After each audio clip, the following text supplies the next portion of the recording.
Hello guys and welcome to volokinproject. This is Tony and today I'm gonna do a full review of this Sony Xperia 5. And in case you're wondering, wait a minute, in just a few days time Sony is about to release the Sony Xperia 5 Plus. Why you're releasing this review now? Well, simply because the Xperia 5 Plus is a bigger Xperia 5 and we already get the Xperia 1. So yeah, it doesn't make too much sense in my mind. Can you imagine that in the Sony head office, headquarters, or whatever you call it, they were having discussion about how to name the new model, and they were like, okay, we went to Z, we went to X, we went through, XZ, and how we gonna call the new phone? And somebody was like, let's call it the 5 place. And they were like, yep, spot on, this guy, you get a promotion, Xperia 5, although our biggest and better model was Xperia 1. You man, you're the man, promote this guy, yeah. Can you imagine, guys? Give him a pay rise, yeah. Oh man. Anyway, enough rambling, guys. In case you're new to my channel, I don't take myself too seriously. You can see the numbers on my channel, that's why. And I buy phones when the best deals become available, guys. I never buy phones when they're brand new because they're overpriced, pretty much. I just got this Xperia 5, about a month ago for just £300 brand new, which is a crazy deal. If you go on eBay, 300 quid, easily you can get a brand new Xperia 5, considering that in Sony they trying to charge £700 for it. And in case you're wondering, shall I get the Xperia 5 or the Xperia 1? Check this out, the Xperia 1 has a better and bigger screen, but worse battery life. Pretty much everything else is the same, guys. So without further ado, let's do a deep dive into this review, shall we?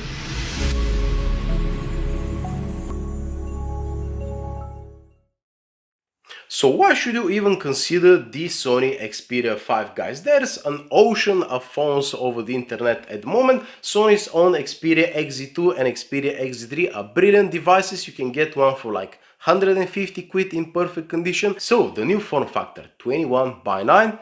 LG did it about 10 years ago and nobody else dared to do that. And finally, there we go, 21:9, 1080p OLED screen over here, guys. Amazing screen, but keep something else in mind. While social media, scrolling this and that, yeah, that's good to have such a big screen, but while watching YouTube videos in 16:9, still the standard, aspect ratio, you get only 5-inch experience over here, which is a little bit on the small side. So again, if you want a bigger screen, go for the Xperia 1.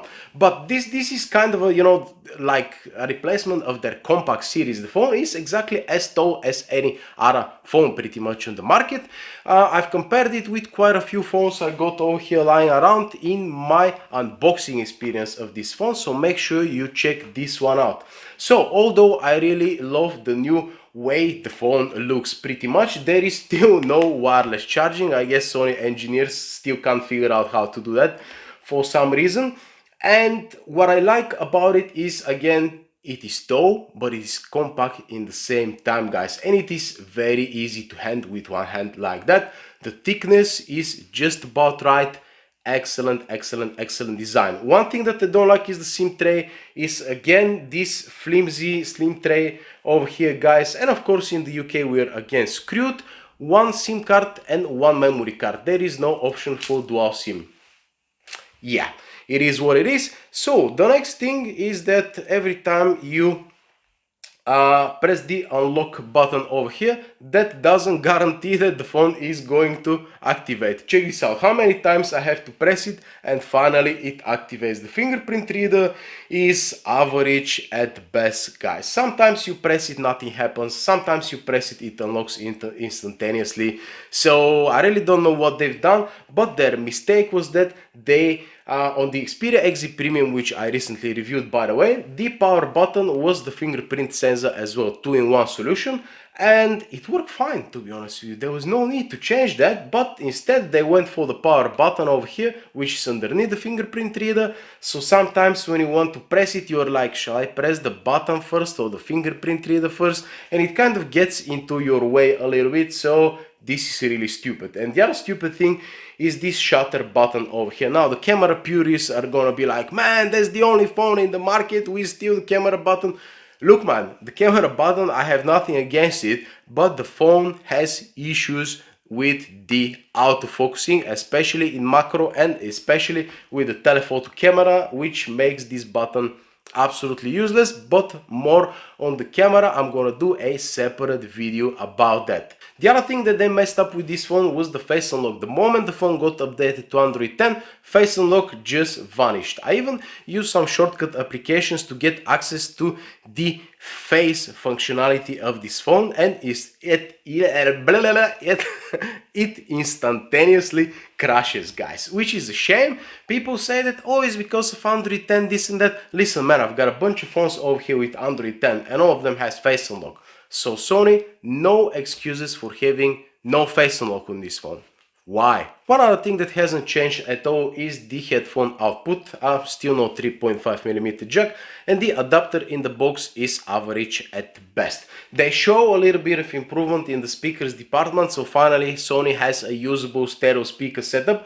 I really like this mesh over this speaker over here, guys. Check this out. I really love how this one looks, and I kind of play with it in my pocket like that. It's made of metal and it's really kind of, you know, scratchy and nice. But anyway, the speakers are really good, but not on par with, for example, the Pixel 4 XL or something like that. I did a comprehensive sound test between a bunch of phones. Make sure you check them out. One thing I've noticed is the top speaker always collects some crap over here, guys, so you have to clean it on a regular basis. So let's get back to the software very quickly. This phone feels super quick, guys. It is not a 90 Hz screen, but it feels so quick, so fluid. This is the best Sony experience so far of any phone.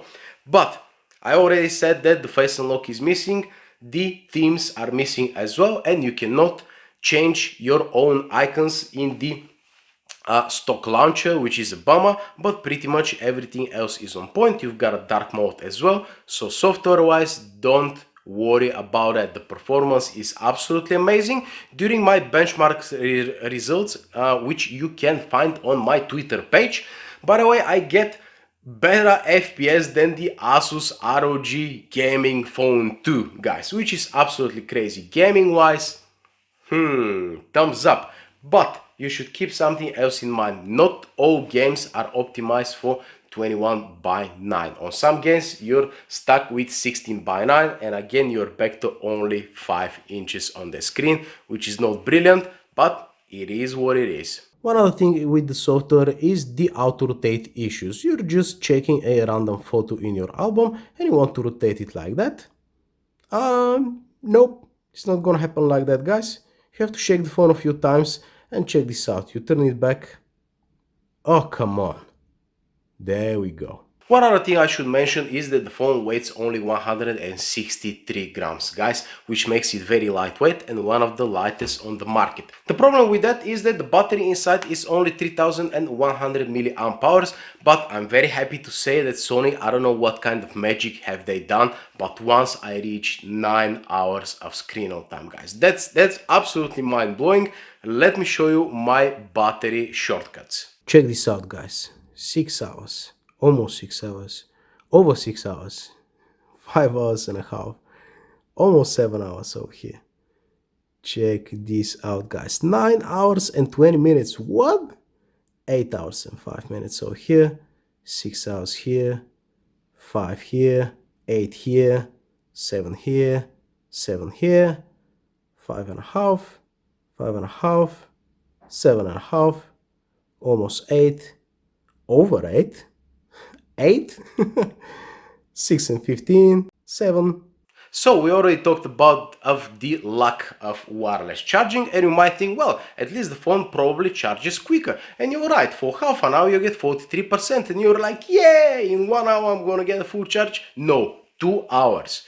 2 hours. This is the slowest charging flagship phone out there, guys, and it's the fastest charging Sony phone out there, which is a little bit, you know, ironic, but again, it is what it is. Sony, I've got no idea what they're doing. I guess they're concentrating on battery health because you've got the stamina mode where the phone charges slowly after 90%, blah, blah, blah. All this kind of crap, I want a fast charging, man. The Oppo Find X, where is the Oppo Find X? 0 to 100 in 35 minutes, guys. This phone is year and a half old and still rocks. So Sony, that's not an argument, man. Just put a faster charging inside the box, okay? The other thing is dynamic vibration. Your phone vibrates kind of connected with the equalizer in some way, and it's cool the first 10 seconds, and after that you immediately switch it off because it is bloody annoying. So forget about dynamic vibration, it doesn't serve any purpose, guys. The other thing is this kind of tap on the side gestures or something like that. Let me show you quickly. You can tap on the side of the screen like that to activate something. Check this out, how much time it took and what are you exactly activating, some shortcuts. You can slide on this side over here to activate the multi-window. You're not gonna use that, I never did. So before I conclude this video, let's have a quick look at the Volokin Spectrum scoring system. Score from 0 to 60, 10 different categories, and a quick explanation of what's going on. For design and build quality, I'm gonna give this phone a 5 out of 5, guys. I really like the design. I don't like the buttons over here on the side, but it is what it is. For security, I'm gonna give it only 2 out of 5. The fingerprint reader is unreliable and there is no screen unlock. In the battery department, I'm gonna give it solid 4 out of 5. Very surprised over here. The screen is excellent, it's OLED, but it's a little bit on the small side if you watch too many videos, so easily 4 out of 5. The speakers get 4 out of 5 as well, and the headphone output 3 out of 5, guys. The software gets 4 out of 5 because it's missing some features, but it's super fluid. The performance easily 5 out of 5, guys. One of the smoothest phones available on the market right now. The selfie camera gets only 3 out of 5. I've got no idea why they reduced the megapixels from the Xperia XZ3 to the 5, but who knows. And back camera gets 4 out of 5. Don't get me wrong, but you know, triple 12 megapixel setup sounds okay, unless you have a look at the Huawei Mate 30 Pro 40 megapixel super wide angle camera, guys. I'm not gonna say anything else pretty much. So what's the overall Volokin Spectrum score? Is 38 out of 50, which doesn't sound too promising, to be honest with you, considering that the Xperia XZ2 got the same results, guys. And you can pick up an Xperia XZ2 for about 120 quid. But I mean, it looks like an egg and it's uncomfortable to hold. So if you want something new and refreshing, this is the way to go, guys. For me, it's more important how I feel about the phone, and I can easily say that this feels fresh because of the new form factor.